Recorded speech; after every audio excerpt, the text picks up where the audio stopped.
তোমার জন্য অল্প জুস এনেছি। এসো বাবা, এসো এসো এসো, বসো বসো বসো। বাবা, জামাই কি আদরের জিনিস। হ্যাঁ, অনেক তপস্যা করলে জামাই মেলে, বুঝলে। আর দু শাশুড়ির কাছ থেকে নিয়ে এলে, সবকিছু করে এসছো তো জামাই ষষ্ঠী। ও, আমি বলি তোমার জন্য আমি আলাদা স্পেশাল ব্যবস্থা করেছি, কেন ওইখানে আমার মাংস ফাংস খেয়েছো তো।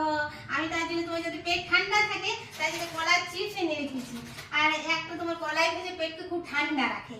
আর ওআরএস, মাঝে মাঝে ওআরএসও খেয়ে নেবে যদি আবার বাথরুম টাথরুম বেশি যাও। শুনো, আর হজমোলাও মাঝে মাঝে খাবে।